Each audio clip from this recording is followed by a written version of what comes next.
I guess we'll go ahead and get started. My name's Jeremiah Johnson. I come from John Deere, and today I'd like to tell you some of the lessons that we've learned at John Deere as we've developed more and more automation features into our combine, as we tried to take this combine with a lot of complex operations and automate it, make it easier to use, make it more intelligent. So just going to kind of go through some of the technologies that got us there and some of the lessons that we've learned along the way to get there. Actually, I guess first, I graduated from Iowa State University with a degree in agricultural engineering. I liked school so much I stayed on, got my master's again in agricultural engineering, and while working for John Deere, I got a degree in Masters of Engineering Management. So I started at John Deere in 2010, and I started at the Crop Harvesting Product Development Center, and I was on the Technology Development team. And on that team, I had responsibilities in developing new sensors, new automation technologies to make it easier for our operators to drive the combine, make it easy, and some of the sensing systems that enabled some of our intelligent features. And then in 2015, I went to the what we call the advanced functional team, and they're kind of switched focus from developing those what we think of as technologies, but more the mechanical technologies on how do we make our combines more efficient, get them to process more, lose less, kind of focusing on the mechanical pieces, the core functionality of the combine. So as we go through today, I'm going to use a lot of combine terms, and I don't know that you're all familiar with combines, so just to kind of give you a brief overview of the main parts of the combine. But at the front, we have what we call the head. This is going to cut and gather the crop to bring it into the combine for processing. And then the first processing piece that touches it will be the rotor. The rotor's kind of two sections. There's concaves and separators. But when you think of like a ear of corn, there's corn on that cob, and in the threshing section, we're going to remove the kernels from the cob. And then through the rest of the rotor and down into the cleaning shoe, we're going to separate the grain from that cob so that we get clean grain in the grain tank. And I kind of skipped over it, but part of that cleaning shoe, there's several elements. There's a chaffer, a sieve, and a fan speed, and all those interact to do that final clean to go from cob and husk and grain mix and turn it into just pure grain that goes into the grain tank. So the combine has several missions, and the first, which I touched on with the head, is to cut that crop and bring it into the combine for processing. Some of the things that we have to be aware of, we don't want to leave any grain on the ground, so it's got to gather it all in. When you think about like a soybean crop, the grain is all the way at the bottom, so you have to cut right at the ground. If you got some hilly terrain, you got to be able to manage that to gather all of that crop in. But if you get too low, you start digging dirt, you're going to pick up some rocks, and rocks through the separator causes a lot of damage. So you want to avoid too much dirt and rock going through the combine. And then we want to be able to harvest as quickly as possible to get the crop out of the field, move on to the next field, and get our harvest done in a timely manner. So once we have it in the combine, we want to thresh it. And as I described earlier, we use basically pressure and speed to thresh the crop. If we use too much pressure, we're going to break the crop. If we break the crop, we get docked for it at the elevator. We don't get paid as much, so that's bad. If we don't do a good enough job of threshing it out, then our cleaning system is going to return it back down to the ground. It's not going in the grain tank, and we don't get paid for it, so that's bad. Again, with the excessive pressure, we can damage the straw too much. That can hurt the efficiency of our shoe, so that's bad. And some customers are going to come back through and collect this straw for animal bedding. So certain customers want the straw to be as intact as possible. It's easier to bale, it makes it a little better bedding. And then here we don't want to use too much power consumption. If we're using too much of our power to thresh and separate, that's less available power we have to the rest of the machine. We could end up slowing down and negatively impacting our harvest. And then finally, we really need to separate that grain from the mog. So through the separator, and then through the cleaning shoe, the chaffer, the sieve, the fan, we got to get all of that mog, that material other than grain, away from the grain stream so that we wind up with pure grain in the tank. If we don't do a good job, again, grain goes on the ground, we don't get paid for it, that's bad.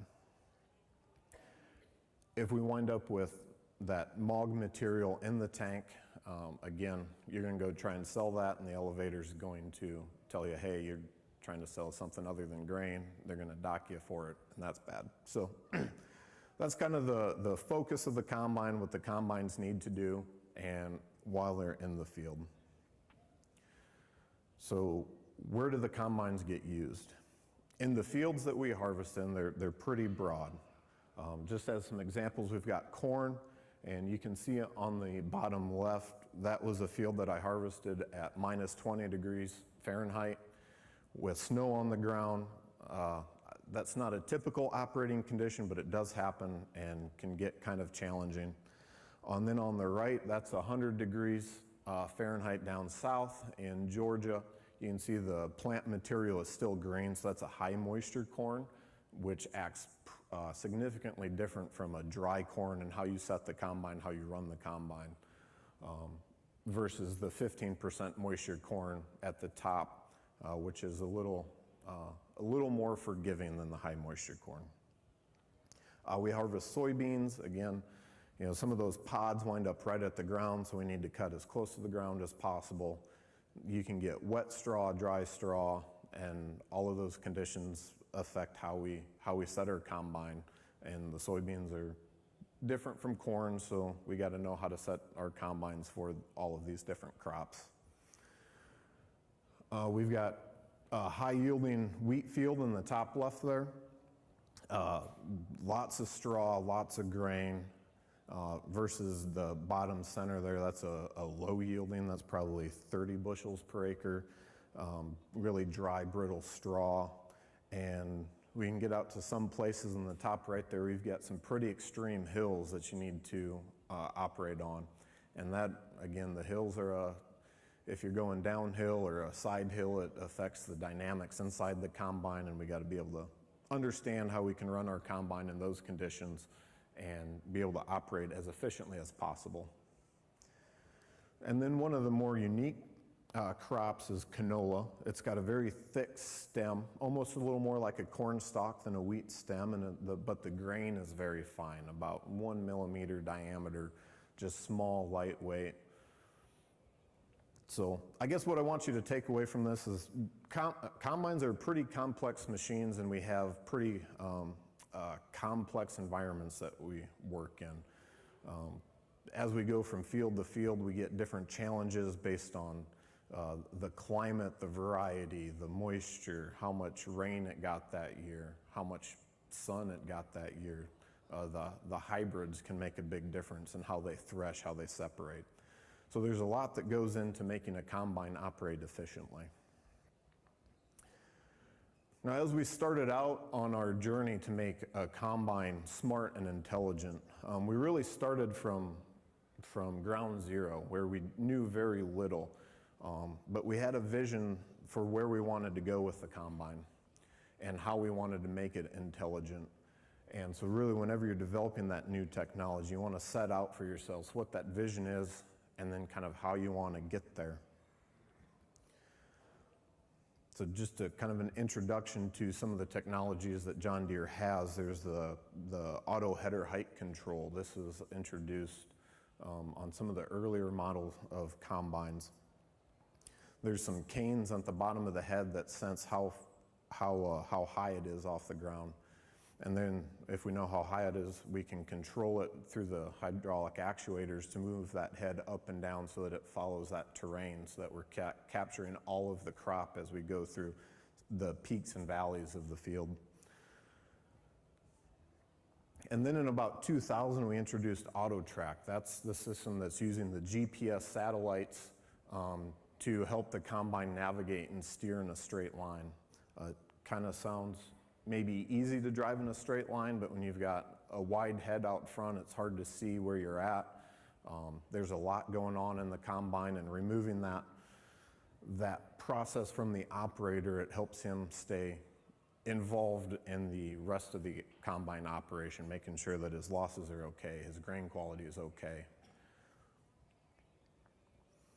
And then in about 2004, we introduced Harvest Smart. Here we introduced a sensor that actually measures the crop pressure, so using how much crop pressure there is inside of the rotor, along with engine power and how much loss from our loss sensors is leaving the machine, we can optimize the speed of the combine. So as you go through the field, you can hit wet spots, high yielding spots, low yielding spots. In those low yielding spots, the system can speed up and get through that faster. In the high yielding spots, it's going to slow down so that you don't create excessive grain loss. So it's really optimizing the speed of harvest for the combine, which isn't consistent throughout the field. And then more recently, in 2014, we introduced Integrated Combine Adjust. And here, this was a kind of a wizard system that took the user input on if there was an issue or not, and then provided recommendations on how to set the combine, what adjustments needed to be made to optimize those settings. And then we came out, I guess we're coming out with Integrated Combine Adjustment 2, which is then incorporating all of the sensors to automatically detect those issues and solve them without the operator input, so that combine is maintaining its peak efficiency throughout the field all day, every day. So when we set out, we had this vision of what we wanted to do with the combine. We wanted to make a combine that was intelligent, that could set itself, that could solve its own efficiency problems, and operate without any sort of user input. And so then we were able to develop that down into a scope for the combines. So in the case of Integrated Combine Adjust, we wanted to develop an interactive system to optimize the harvest. And so then we kind of had to ask ourselves, how are we going to do that? So we developed some requirements for ourselves. And as you go through in the innovating and creating a new solution, kind of going through these steps kind of helps you focus. Here's where I want to be, and here's how I'm going to get there. And you can ask yourself as you develop those requirements. So from a vision, how are we going to do it? So here's kind of the scope we laid out. How are we going to get there? And then on the other end of that, you can always ask yourselves why. And this is kind of an important exercise, because if you don't have the right requirements, you're not going to get to the end goal where you want. And those requirements, as you start developing, start testing, they're kind of the true metric of, are you successful or not? Are you succeeding? If you have those vague requirements, you never really know if you've gotten to where you want to be or not. And through all of these projects, I'd say our design process is iterative. And what I mean, so you're starting out, and you probably, at the start of a project, there's more that you don't know than what you do know. And through each step along the way, you're going to develop a little more knowledge of your system that's going to help make your product even better, smarter, more efficient. And you want to start out with that problem ID. Just really figure out what is the problem that you're trying to solve. And then you can go through and you can explore some potential ideas, design, test them. And then at the end, you really want to say, did this meet the requirements or not? And you're going to iterate through there. So for Interactive Combine Adjust, we went actually through several iterations trying to get to a solution that we liked that met the requirements that we set for ourselves. Now in this system, since we took the sensors away, this was really building just the control foundation that would later be used to in the second version to do all of this automatically. But we had intellectually, we knew how to set a combine. Our expert operators could go out. They knew if they saw this issue, then they needed to adjust the chaffer or adjust the rotor speed and which directions they needed to go. But we really didn't have a good way to program that into a controller to help an operator who maybe didn't know. And we started out with just a very simple lookup table. So we started simple as just a way to learn and develop off of. And then we ran into some issues. We made too many assumptions that turned out to not be true. And so we integrated more of a search algorithm that would then, rather than a fixed step size, so rather than adjusting the chaffer 1 millimeter every time, we would try and overshoot and come back. In the simple method, we were going through too many iterations, so it was taking 20, 30 steps or more to get to an optimized solution. That wasn't fast enough for what we wanted for our customers. So we went to a more intelligent algorithm or control mechanism so that we could take larger steps and try and get to the solution faster. But by doing that, again, we went out, we tested it, we found a few more issues. Particularly, we were getting a lot more oscillations. So we'd overshoot and then we'd undershoot, and we got there a little bit faster, but not as fast as we wanted. So we optimized that some more, and eventually we got down to the point where we could develop these probability theories and maximum likelihood functions. Basically, we would say, here's the settings where we're at, and if we see this issue, then we think we need to adjust the chaffer, and here's the step size. And we were really able to get those iterations down and the combine optimized efficiently. And that was important to us because if it takes an hour or 2 hours to optimize the machine, the combine could go through 30 or 40 acres before you actually have the solution that you want. So it took a lot of those iterations, finding new problems, working on the solutions that we had to get to the end goal of where we wanted to be. And then just a little introduction to something that we use at John Deere. It's called Agile. This is a kind of a development methodology. But it's where we break our products and our projects down into kind of the smallest subtasks, and the smallest tasks that are manageable, and then we iterate through them. So we define the requirements for those tasks. We do some design, some development, testing, and all of this occurs at John Deere in about a 2-week cycle. And the big thing there is, as you go through that whole cycle, if you have a problem that you need to address, you know within 2 weeks that problem is there and you can solve it quicker, versus if you didn't iterate through it, rather than being 2 months or 2 years till you find it. And then it's those tasks, because they are at the smallest level, they're easier to understand, and sometimes the solutions are a little quicker to find than if you're just trying to automate a combine and your rotor speed is at 1,000 RPM and you need it to be 200 RPM. That's really, with that piece of information, I didn't really give you enough to solve it, did I? So by breaking those things down, we're iterating quickly, and in innovation where we don't always know what the outcomes are or should be, we're able to refine our requirements as we go along. As we go through the design process, one of the first things I laid out there was problem identification. And that's where we want to identify what the inputs are and how they are going to relate to our outputs, how they relate to our mission objectives. So in the case of interactive combine adjust, we had sensors that we needed that are part of our input. We've got different control logics that come into our outputs. We have interactions with the operator, and all of the machine settings that we need to control. And by understanding what our inputs are and how they relate to our outputs, we can identify those key areas that we need to focus on.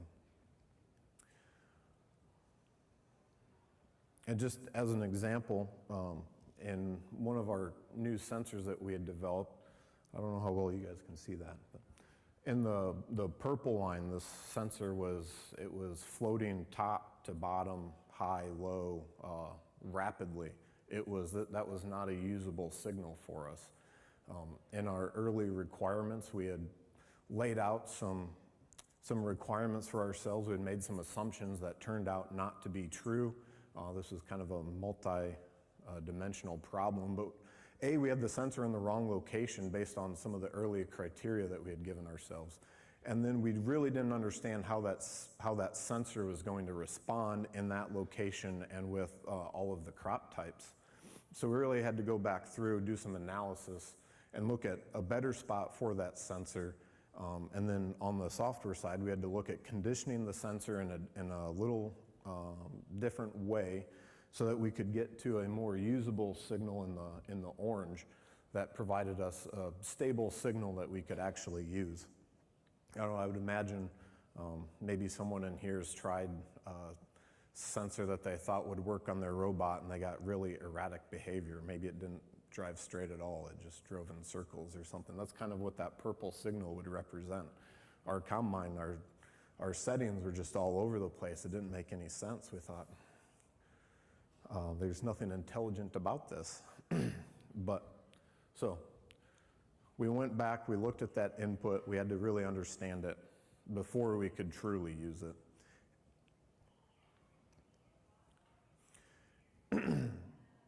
And then when you're developing new systems, there's kind of two different approaches that you can take. You can develop new technology that's never been out there before, that does not exist currently, or you can take an old piece of technology and adapt it to a new application. And in our interactive combine adjust, we've done a little bit of both of those. What you see on the screen is an image from our grain quality camera. It takes the image on the left, and then on the right, it processes it, and it says what in this image is the good grain and what is the bad grain. And that by itself was new and innovative, but we needed more than just that. We also have to break this down into several different classes. I mentioned the combine can break grain, so we had to classify it as a broken grain or a good kernel. And then I mentioned MOG, but there's different types of MOG. There's cob if it's corn, there's thick, heavy stalks in wheat, and then there's the lighter, chaffier material that needed to be classified, because all of those are different symptoms, and depending on the symptom, there's a different solution for the combine problem. So we took this camera and we developed the image processing technique, something that we'd never done before. This wasn't anything on the marketplace that we could use, and we developed this system to give us this accurate readout of what our grain quality is, so we could monitor our grain quality and control for it. On the other side, we've had the same grain loss sensor for a number of years now. But really, all that had ever been used is to give a little bit of feedback to the operator in a limited fashion on whether his grain loss was kind of going up or down.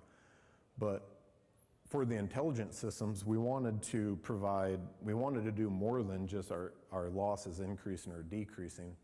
So we had to kind of adapt that technology, understand what that signal really was and how we could use it, and make some improvements on it to get to a solution that we needed. So we went out, we knew when we needed to look for new technology, and we knew when we could just adapt something that we already currently had, but maybe use it in a little different way and reach the project outcomes that we wanted. One of the other things that we learned was to test frequently and rigorously. Probably one of the biggest lessons that we learned was don't just test to mission success. Test to mission failure. find out what conditions it is that causes your robots or your combine systems to fail. When you just test to mission success, you don't always find those key interactions between your sensors, your controls, that's going to cause it to fail. So in Intelligent Combine, we kind of went out, we didn't really push the boundaries, we used it kind of in the manner that we thought it was going to be used, tested it, got a lot of positive feedback. But as we kind of turned it loose to more and more people, we found some interactions with another tailing sensor that really threw us for a loop. We had missed that in all of our previous testing, and as we went back through and developed a new test plan, what we really saw was our test plan was missing those cases. We never really tested to where it failed that first year. And once you know where it's going to fail at, you can develop your sensors, you can develop your software, your controls to be able to handle those situations. So maybe when you get to a new field or a new competition and maybe the field isn't set up exactly the same way as before, you have the confidence that your robot can handle that. And then finally, yeah, you get the better understanding of your inputs, how they relate to your outputs. And then really innovation very rarely ever happens with a single person. It's a very team-oriented activity. Just at John Deere, on the systems that we work on, we have our test engineers that develop and execute our test plans. We have our software engineers that do a lot of our programming, system engineers that kind of translate those system requirements down to the different sub-teams, electrical engineers, mechanical engineers that all handle their specific pieces, but the interaction between them is really where we get the innovation from. If the software engineer only knows a certain way to do something, maybe the mechanical engineer knows something about the sensor, how it's integrated into the combine that can be used in software a little bit differently. Or the test engineer, he's seen how it's used in the field. He's seen some of the scenarios where it's caused to fail. He could have some input there too. So as we build these teams, we've got everyone working together and contributing, and that dynamic team environment will boost your creativity, and you'll get to a smarter solution faster. And finally, innovation requires perseverance. Threw a couple quotes up there from Thomas Edison. A lot of his quotes are related to not necessarily how smart he was, but how many times he failed. But he never gave up. I really like the bottom one there. I've not failed. I've just found 10,000 ways that don't work. When you're developing a robot or a combine system, you're going to run into a lot of challenges, and everything's not going to work right. But really the difference between that failure and success is just trying one more time. You'll get there. Have confidence that you'll get there, but keep after it. And that's everything that I had. So thank you. I'm sure there's a little bit of time left if there were any questions that I might be able to answer. Yes? Hold on.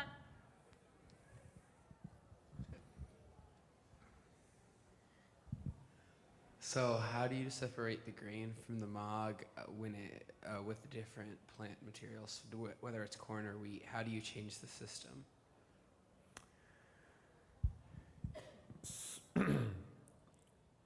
So I didn't go into combine design details, but there's the chaffer, the sieve, and the shoe. You can think of the chaffer as kind of some fingers overlaying with each other, and you can adjust the clearance between them.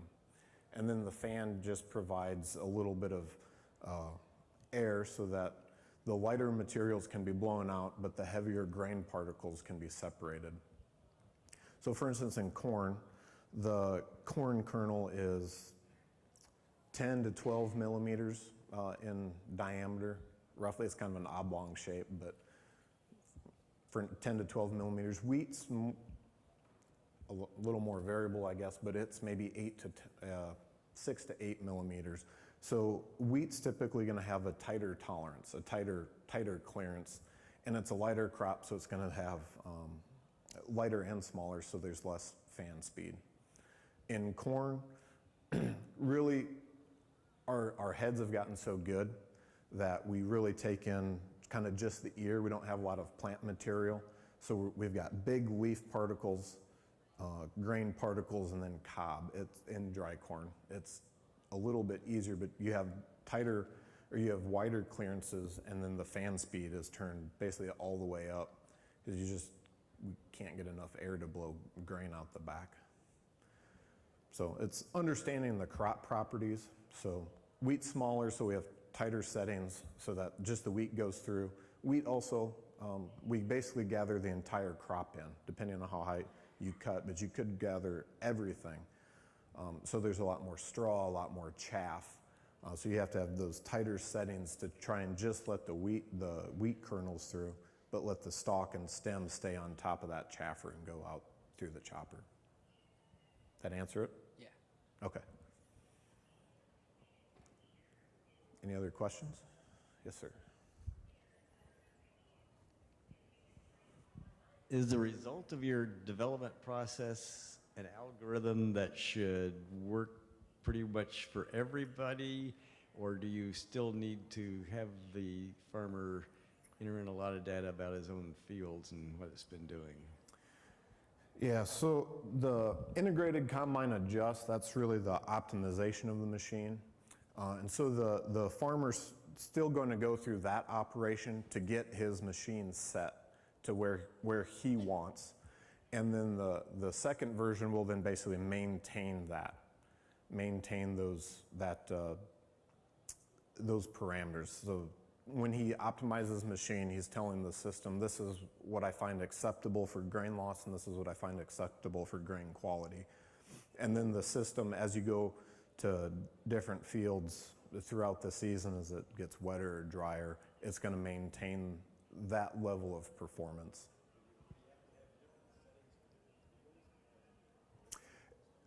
And so then that's what the integrated combine adjust 2 is going to do.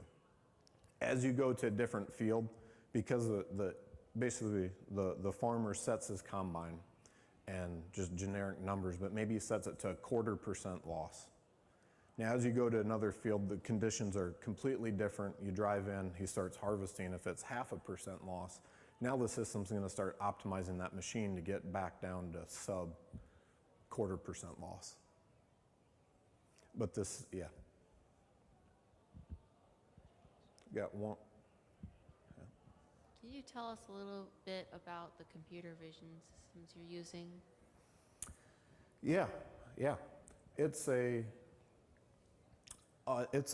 camera that mounts to the side of the elevator, so as grain passes through it, it's taking that image. And then we have a dedicated controller with a FPGA processor on it that's going to process those images. And then, I guess, kind of as the development up to it, it took, I don't know how many images, but thousands of images, and then hand classifying, this is a piece of kernel, this is a piece of corn cob, this is a broken kernel. And so we have a lot of kind of those hand classified images. And then that gets ran through an image classifier, so that and there was a lot of development to go through what all of the factors were that made a broken kernel, and a piece of cob, and be able to detect it. But at a high level, it's a camera, and it's got some internal LEDs that provide a little bit of illumination. And then it runs through that FPGA processor with the classifier that we've developed to say this is on this image is X% broken, and then over time we kind of keep track of that and filter it, and then provide an estimation. Okay. There's one right behind you. Is that camera that you're using just a standard RGB, or is it an infrared? Is it a flare? What type of camera is it? I believe it's a CMOS camera. Yeah, but it's not an infrared camera, it's just a... It is not an infrared camera. Nope. So so it's just looking at the actual image. What's that? It's just looking at the actual image. To It is determine- just looking at the image, correct? That actually wasn't my question. Okay. One of the things that you had mentioned earlier is the importance of being able to sense the existing ground elevations in order to determine whatever the crop is that you're collecting from the combine. What type of sensor do you use in order to measure that ground elevation? There's two different types, but one is on that head at the front. There's just a cane on a rotary position sensor. So as you lift up, that cane's dropping down, and so it's just an analog voltage for how high off the ground you are. And then in the flexible cutter bars that we have, there's actually pads with kind of hydraulic cylinders in them, and we can measure the down pressure on those on the case, and that use those on the case where you're trying to cut right on the ground to cut as low as possible. And so it's basically a down pressure measurement that tells us how high or low our head is and when we need to adjust it.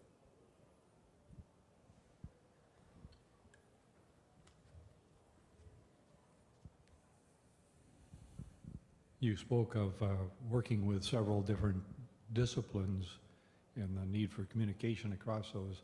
How did you deal with forming a cohesive team?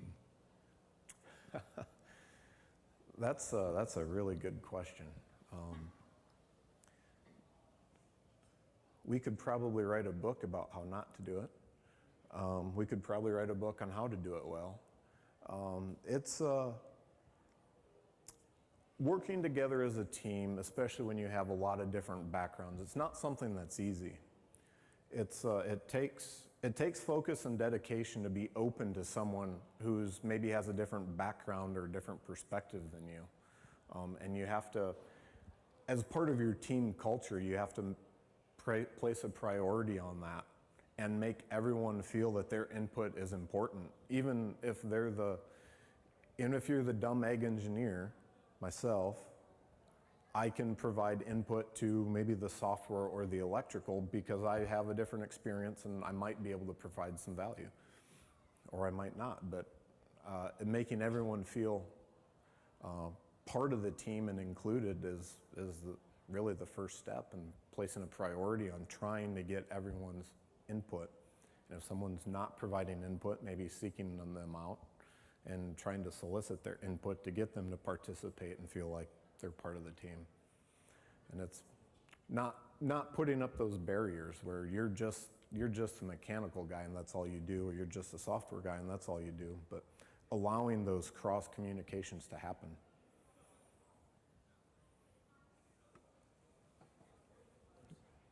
Teamwork is a lot easier with paid and could lose their jobs. Teamwork is a lot easier that way than it is with all volunteers, because people tend to buy in a little bit more than they do when you're dealing with volunteers, I think. I think that could go both ways. I think that's depending on the individuals and how they feel about it. Yep. Any other questions? Yes, sir. Full-time R&D engineers, like how many people does John Deere employ? So at my building there, so the question was how many R&D engineers do we employ? In the crop harvesting product development center, there are 300 to 400 people that are directly involved in the research and development of combines.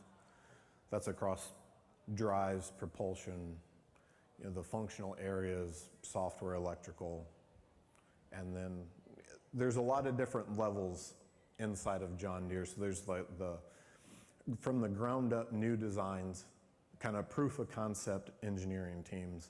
And then once it seems to be a viable product, there's another group that's going to take it, refine it a little bit more and get it ready for production. And then once it's kind of in production, there's another team that does the maintenance on it. And so there's a project's going to kind of change hands or change teams several different times through its life cycle. Got one right here. Thank you for waiting for the microphone. You're welcome. So you mentioned you work on like really short projects, essentially like 2-week problems at a time. I assume that part of that cycle needs to be judging the success or failure of the previous 2 weeks. How do you come to that decision or that series of decisions so quickly? A lot of that is handled. So part of that 2 weeks is the testing, and it's very kind of a case-by-case basis, but maybe in that 2-week cycle, the task is done in the first week, and so then the test engineer can test it that second week, so at the end of the cycle, you know, like, these are the improvements I need to make, or it passed or it didn't pass, whatever the criteria is. On other cases, it's not possible to do all of that in the same development time, so your test may lag another cycle if that's what the project needs, if that's how the timing works out. But I would say on that one, it's very much a kind of a case by case. Like, the one thing you don't want to do is take a process that you have and be so tied to it that you aren't flexible to handle when something bad comes up. You still need to have that flexibility too. If I need to test it in 2 weeks, then I'm going to rearrange how I do my development cycles so that I'm not developing off of something bad that I don't know is bad, but there's maybe another task that I can do while I'm waiting for that test result to come back. And in many cases with the combine, like right now, without going to Brazil or Australia or someplace exotic, which don't get me wrong, would be fun, there's nowhere in the US where we can test a combine right now. If it's a crop engaging function, or an intelligent feature that is based on the crop engaging function, we have to wait until May when Arizona starts harvesting their wheat to go out and do a full verification test. Now, in the meantime, there's a lot of tests that we do. We have combine simulators. We simulate the function of the combine, the inputs, the sensors of the combine, so that we can do some of the software testing when we can't get to the field, so that once we are in the field, we can be as efficient with our tests as possible. Another one in the back.